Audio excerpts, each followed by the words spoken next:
every time I go into this kind of a topic, there's way more. I mean, you got the ark, Noah's ark. How in the world did they get light? It's 3 stories, right? How did they get light in the bottom? Very interesting engineering questions. Smell, urine, poop. How did they take care of this stuff? Anyway, I don't want to talk that. That's a different topic for a different day. Joseph builds granaries. Anybody have a granary or worked with a granary recently? How long do you store grain? A year or 2. What happens after 2, 3, 4 years? Molds, rots, insects, vermin. It's gone in a couple of years. How did Joseph get his grain to last 7 years? You can say, oh, it's just Jesus. And God protected with the angels. There was more involved. He used his brain. It's phenomenal engineering, actually. So if you look at, I believe, there's a lot of guys who believe that, yes, they still exist today, these granaries. We're not going to talk about that today. But I just wanted to give you a taste of, there's a lot of interesting. Sonar. Did you know sonar is in the Bible? Did you know you can figure out the depth of the ocean from sonar? Paul. If you read Paul, you'll find out they were using sonar before, and that's how they knew the island's coming up. They were doing soundings, and they were testing the depth of the water as they were coming in for their shipwreck. But what we are going to talk about today is we're going to talk about Daniel chapter 2 and 3, and we're going to move on to, we're going to end with James.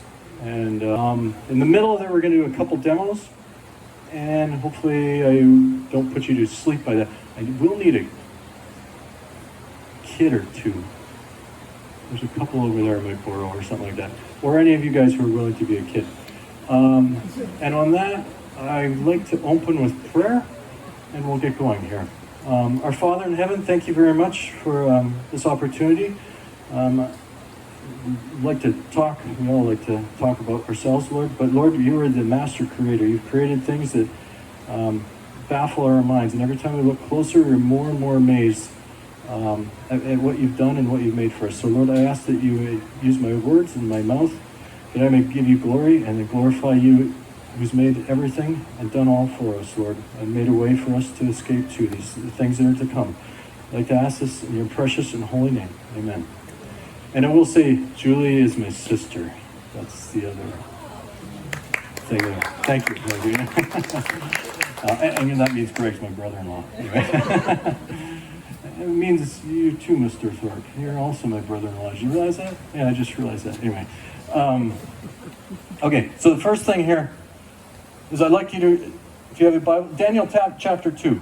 Daniel chapter 2 talks about a tower in his dream. This is a stunning dream because you realize everybody was going to die who was smart, supposedly wise and smart. The king said, hey, I'm done with you guys. You can't even tell me what my dream is. You're dead. You're all dead. I'm going to just get rid of you. And Daniel comes in, tells him, oh, king, I'll tell you what the dream is. And this is the interpretation of it. Not only does he tell him what the dream is, he tells him this is what it means. And he says, oh, you, king, are this head of gold. But there will be coming another kingdom after you, and it'll be a silver. What is that? What is it? Medo-Persia, thank you. And then you got brass, which is Greece. And then you got Rome. And then you got these things, this feet, and then the 10 feet. And it's mixed with iron and clay. Very interesting. What do we build all our buildings? Greg, what's your floor built out of? I don't let you say. Concrete, iron and clay. You know, we build all our skyscrapers out of iron and clay, rebar and cement. But anyway, it's a little different. It's not concrete, but to hold this thing up, it must have been concrete. So he has this dream. The next chapter, we go to chapter 3, and we have this vision in me. And you've probably all been to our Revelation seminars. There's a picture of a golden statue, okay, standing up. The golden statue is standing there, and it looks like a man, right? I want you to read with me. Nebuchadnezzar, the king, made an image of gold, whose height was 60 cubits, and the breadth 6 cubits. He set it up in the plain of Dura, in the province of Babylon. So I want you guys to realize, how tall is this statue supposed to be? How many? 60 cubits, 3 score, which is 3 scores. A score is 20, 3 scores, 60, okay? 60 cubits. A cubit's 18 inches. So how tall is this thing? How tall? 90 feet. It's pretty tall, 9-story building, okay? It's bigger than it's probably as tall as the biggest tree you have out here. So what I want you to do, start with that one down. I want to see how tall you can build this thing. Hopefully you can go, now how wide is this thing? 6 cubits, okay, so it's how much times taller than it is wide? 10 times taller than it is wide. What does that look like? Slender, okay, yeah, and just in case some of you can't picture it, that's why we have Brady's wife up here. Rachel is gonna make a beautiful tower. Jordan, you're gonna, I honestly am amazed if we get up all the way to the top, but it's gonna at least sink something into your mind here. Okay, we're at 1, 2, 3, 4, 5. We're halfway there. Does this look like a okay. Yeah, push it down, smash it down. There you go, yeah. It's just a little tweak you can. Now, I want to keep in mind, how deep is this object? We don't know. It doesn't say. It says a width, it says a height, right? My assumption is it's probably the depth is about as big as the width. If it was substantially thicker, it probably would have said something like that. How are you doing? You're doing excellent. I don't look like Jordan will. Here, Jordan. Here you go. That's okay. That's what you're here for. Yeah. Jordan. She'll hand him up to you as you get it. Okay. So, sorry.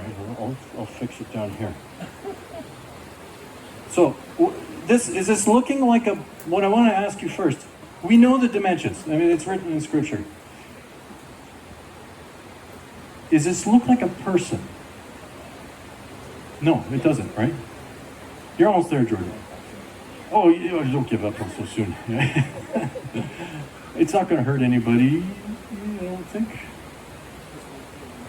Your feelings, yeah, I know. And mine too. But, okay, so we're almost at this statue he built. Why? Do you know? Okay, we're going to go on here to beautiful, beautiful. Okay, there we got it. Is that 10? Good. So this is what he built, okay? Roughly. I mean, this isn't what he built, but this is the dimensions we're given in the Bible. He built something. Oh, you guys, I am impressed. I didn't think you could do it, let him go too. Okay, so does it look like a person? No, it doesn't. This is where it struck me. So I want you to think of a male, okay? The height of an average Canadian male is what? 5'10", okay? Female? 5'4". Width? 16 inches. I thought it should be a little wider than that, but anyway. Women, 4 inches. Okay. The typical male to female is 4.3 times, 4 to 4.4 times taller than they are wide. Maybe where I'm from, they're a little wider. Anyway, that doesn't matter. I thought it was more like 3 to 1. Apparently up here it's 4 to 1, so you guys are doing good. If it's 4 to 1, this tower was 10 to 1. What was he building? Spirit of Prophecy has some very interesting things here. I'm going to show you just a little here. Pleased with a flattering suggestion, he determined to carry out and to go even further. Instead of reproducing the image as he had seen it, he would excel the original. His image should not deteriorate in value from the head to the feet, but should be entirely of gold. So this thing is a golden image. We know it was all gold. Symbolic throughout Babylon as eternal, indestructible, all-powerful kingdom, which should break in pieces all other kingdoms and stand forever. The thought of establishing the empire and a dynasty that should endure forever appealed very strongly to the mighty ruler and every male, basically, who's breathing and alive. We love to blessed forever. But anyway, that's not what we're made for. Well, we were actually. Oh, there it goes. See, that was at the perfect time because not everything lasts forever. Yeah, and even his tower. The mighty ruler before whose arms the nations had been unable to stand, with an enthusiasm born of boundless ambition and selfish pride, he entered into the council with his wise men on how to bring this about. And it does say clearly he wanted his image. So what I want to ask you is, that's what it would have looked like if he did it to these dimensions. And it's actually more like an 8 to 1. It's still even skinnier. What was he up to? Something we see all the time. There's this object all around us, 10 to 1. You would probably never even knew it. You know what it is? Can you see anything here? It's not this guy. It's not that. This is ziggurat of Ur. That's where Abraham came from. See this thing? Obelisks. Obelisks are always done with a dimension of 10 times taller than they are wide. This one was in Washington, D.C. I think it's the tallest one we know of. So guess what I got to do? I was like, I'm going to measure this thing. And so I paced it out. 2, 3. It was 180 steps till it was at 45 degrees. And then it worked out to 555 feet tall and 55 feet wide. Wow. It's like 555. You know, I bet you there's 111 feet underground. Anyway, that's you know what that does? Makes it 666. Anyway, never mind. Okay. I made that part up. I don't know. This isn't the place to speculate. Sorry about that. That was most of it. Okay. So I'm gonna move on here. We're gonna come back to that tower. One more thing at the end here. RPM. When I was a kid, there was these arguments that came up all the time. And I was kind of dumb and naive at the time. And I think the people I was listening to knew better. But the arguments came up like, oh, yeah, you want an engine with lots of torque. Yeah, forget this gas business. You want a diesel. It's got good torque. And then, oh, no, but look at the RPM and gas engine, and they rev up so fast. You get good, they speed up, they're responsive.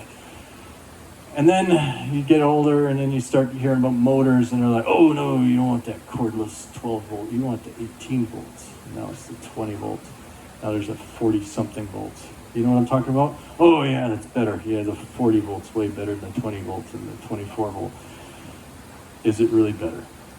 Okay, so we're going to move on here. I'm going to try and give you a short demo. Good. Okay, Ozone, we're ready for you. Have a seat on your chariot. Okay, so what I want to show you guys is torque. Okay, so there's this idea that more torque is better. Is more torque better? Yeah, I mean, of course it's better. So what I want to show you is you can have lots of torque, all the torque in the world. And what we're going to do is we're going to accelerate Ozone on a motor this big. Okay, so this motor, it's actually, that might be actually the same one. We're going to take this motor, and what we really made here is the world's strongest, slowest, and most useless RC vehicle in the world.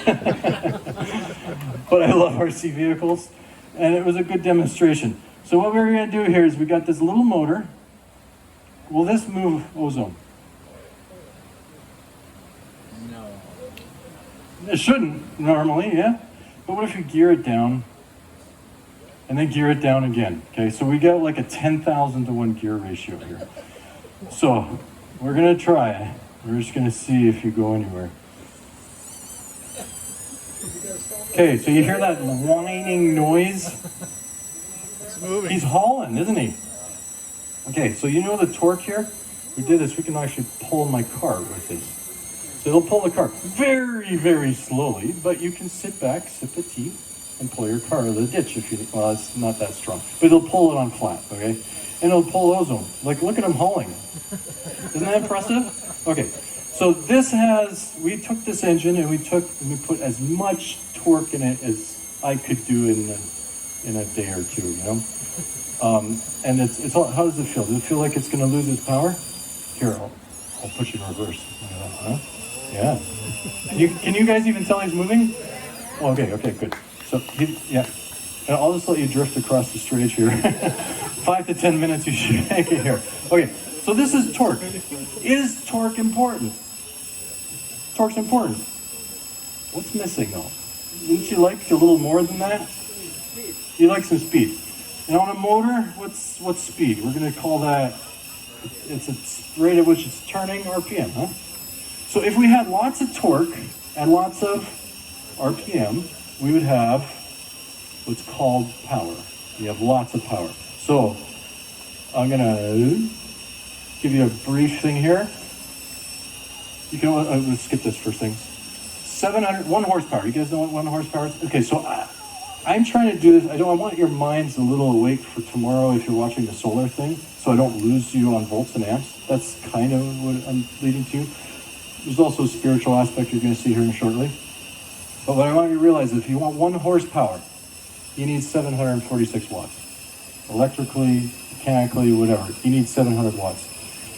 Guess how many he's running at right now? 5-ish. Yeah, you feel like no, 5 watts. You're at what is that? About 1.5% of a horsepower. Maybe I'd say I'll give you 2 horsepower, or 2% of a horsepower. Okay, so before he's starting to sound like a struggle there. We'll just end it right there. Thank you very much, Jose. But we are going to need one more volunteer, which might end up meaning it's you again. But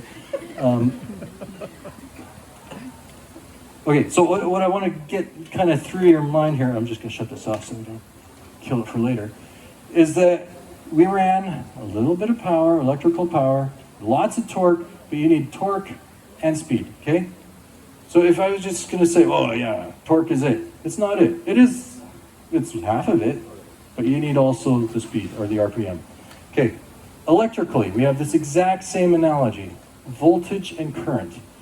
In your battery, what do you want? You want more volts or you want more current? If you have a strong drill. See, you're still arguing it. You didn't learn yet. What do you need? What do you want? What? You want both. It's the product of the two. Now, why do you get, I should add on, why do they go to higher voltage tools?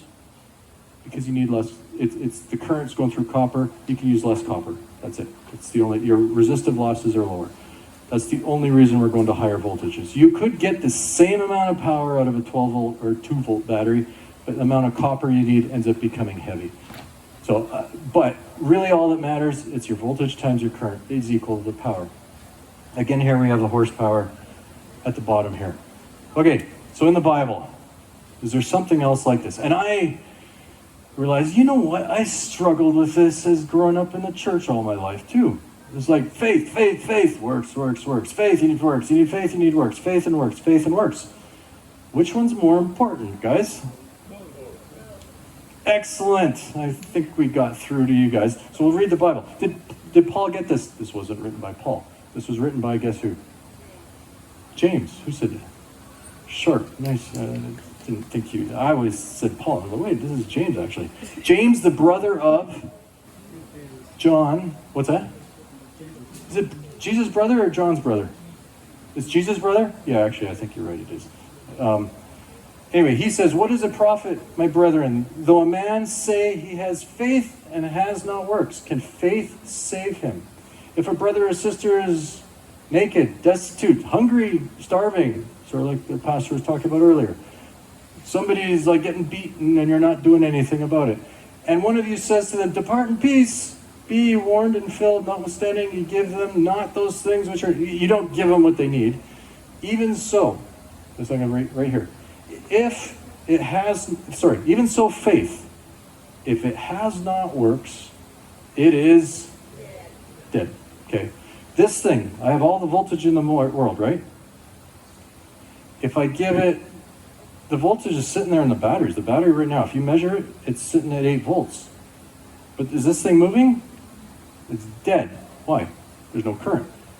Same thing, guys, we have lots of faith, I think. Sometimes we have lots of faith.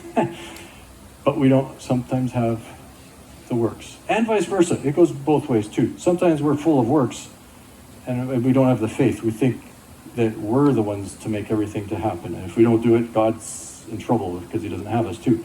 So, but there is this product. In everything you see in life, it ends up being a balancing act. There's never one thing. I've nothing in history I looked at. So we're going to do one more demonstration here, actually. This is just to hammer this home.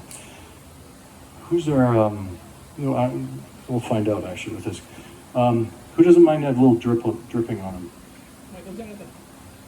You mind? You might get a little dripped on, that's all.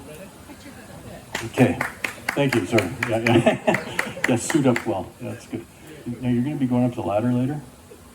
Are you okay with a few feet? You don't have to go that high. But I'd like you to go a little high. Just a little above us, Okay, so what I want you to do is... I just want you to hold this. Okay. And we're going to see... Jordan, nice job. Nice job. Yeah, okay. Just there. Your line has a plug-in. What's that? I think there was something plug-in. There shouldn't be. Which one? Try it out. Okay. Yeah, we'll find out. Okay, so you guys, in water, electricity has a very good analogy. For me, I love an analogy of electricity and water. So what we're going to do here is, this is water, and if he, we're just going to make sure it works here. Water's some...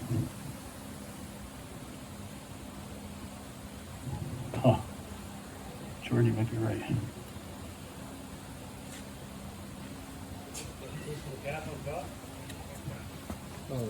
Well, there, it's good. Okay, come down. Good.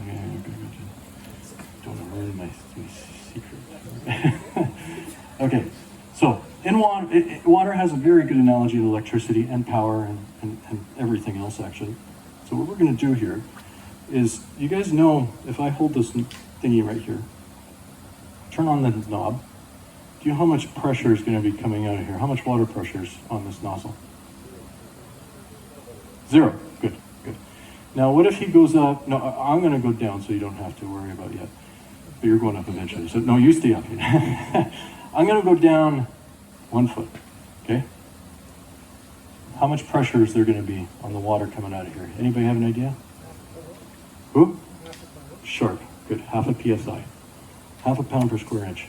Now, if I go down 2 feet, how much? 2 feet, how many PSI? 1 PSI. And if he goes up 8 feet, 4 PSI. Okay. Anybody know how much you can blow on one of these guys? Who can blow? I need a really good... These are hard to blow up. So don't be ashamed if you can't blow. I hate these balloons. You want to try? Okay. Try it. I want to see if you can blow that thing up. Okay. Anybody else want to try one? I have one more. Yeah, good. And don't blow your cheeks out. I don't want you to suffer for this. It's tough, huh? Jordan, you want one now? Okay, so what we're going to do here, it's fun to have balloons for dinner too. So we're going to put this on here. Let's just make it a little interesting. How many pounds of pressure do you think it's going to take to blow up one of these little balloons? Any idea? How many? 3 PSI? Oh, good guess, Greg.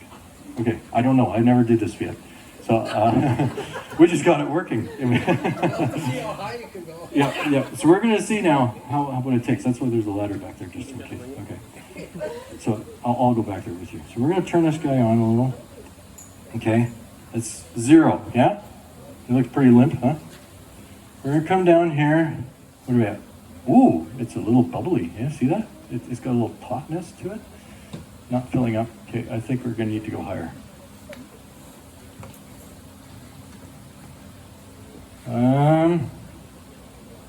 Greg says 3 PSI. How high is that? 6 feet. I think we're going to have to go back to the ladder. Oh, I feel a... You guys see anything? Come on. Come on, boy. Let's go. Maybe if I shake it,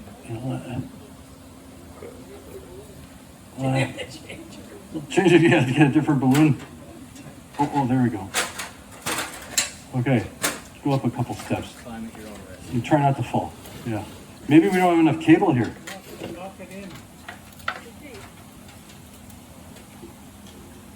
Whoa, maybe it's leaking too much for it here. Oh, I can feel it. Okay, so if any of you guys wondered why you can't blow up these balloons, apparently it takes more than 5 psi, 4 psi to at least get them started. Here, let's see if we can. Oh, there we go. Okay. Now, it's actually, it is filling right now. I don't need to hurry it. So we're at only 8 feet. Man, are we lucky? We need to go higher. Okay, so you can see the balloon is not rapidly filling up, but it's filling up, yeah?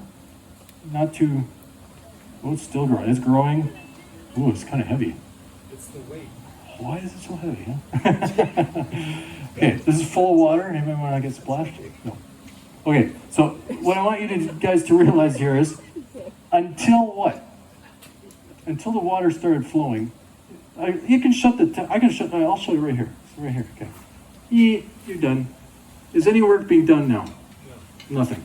It was, okay, you can put it down and rest for a minute. I guess we kind of got the point across here. No work, as long as, this thing's got loads of potential right now. It's got 4 psi there. It's got lots of pressure, enough to blow up a mighty balloon. But is it doing anything? No. You gotta actually, that flow has to actually start happening. The same thing is with faith and works. The Bible is very clear.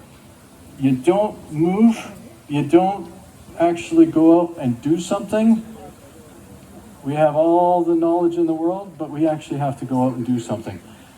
The same thing goes for just doing something without having any faith too. There's no point in doing that either. Okay, spiritual power equals faith times works, and you need them both. Okay, so I put the plane of Durham here. It's the plane of Dura. This is the one thing I want to leave you with. If you were in Shadrach, Meshach, and Abednego's position, this tower, this great mighty tower is built, okay? He had faith, right? They had faith, and they did something. It was hard. I mean, it wasn't hard, actually. They just stood there. But it was easier to do what? Fall on your knees. They did something, and they stayed standing. Can you imagine this great mighty tower? 6 hours later, was this great mighty tower on anybody's minds? What was on their mind? They could care less about this stupid golden tower. I mean, it was gold. It was worth probably millions, billions of dollars, $1 billion of gold or something like that in this thing. Did anybody care about this tower after this? No, because what? These 3 guys stood up. They went into a fiery furnace with a 4th. This is the part about the works. It's like we can do nothing, but what are you missing out on? Would you rather be at the king's table, or you want to be in a fiery furnace? I agree. No, you don't want to be in a fiery furnace. But man, look at where God takes you if you're faithful and you do something for Him. Where does He take you? Awesome places. I mean, who would turn that down? That's why it crossed me in the last few years here. It's like we may have something like this coming up in the future. When I turn around in the past, and I see somebody who went through the fiery furnace and God saved them, yeah, I'm gonna feel bad, dumb, bad. I don't know what the word is. Would you rather go through the fiery furnace and die? That's what they said. Hey, even if He kills us, and stand up for God, or would you rather stand up for Him? Oh, sorry, you got it. Would you rather stand up and die, or be saved, or would you rather just fall and do what you're told? It was a striking lesson here from Shadrach, Meshach, and Abednego. All the people who were invited were dignitaries. This is all the fancy people of the country. I thought it was the whole country was invited. But no, it was everybody of anybody who knew anybody was invited to this thing. And I mean, when you look back, it's like, where do you want to be? Do you want to be there, or do you want to be in the fire with God? It's like, I agree, we get older, I don't feel as adventurous anymore. But if you're younger, honestly, where do you want to be? You're always playing with fire. Yeah? Greg, you too, yeah? I mean, we won't talk about that. But anyway, there is this desire we have for adventure. But it's, we don't want to be foolish either. So, okay, I'll leave that because I don't have a lot of experience in the non-foolish half of that. I will leave you here. Do we have 4 more minutes? Good. I'm going to leave you here with this was a kind of a tough lesson for me because I love building stuff and I should spend a little more time with people, and talking with them. So this is more of a directed towards engineers, not to some people who don't get involved with this kind of stuff. But there was this blimp that went for sale, and I think it was a remote control blimp. It was down in southern United States on the eastern side. It was a big blimp. It was like from the wall to here, and it was remote controlled, and you could put in like 50 pounds in the thing and fly it over town and put billboards. And these guys said, oh, this would be a great idea to share the gospel. We're going to take the blimp over all our neighbors and drop pamphlets in their yard. And we're going to say, Jesus loves you and all this kind of stuff. Okay. And I was like, okay, sounds fun. I mean, I don't know how effective it would be, but it sure sounds fun for me, like an engineer who's like, oh yeah, I'd rather do that. So this one guy said, oh yeah, we need to save our neighbor. We're going to try and, we want to also save our neighbor too. So this is a couple of guys. So they go off on this project. They start working on this blimp, and this one guy's spending night and day.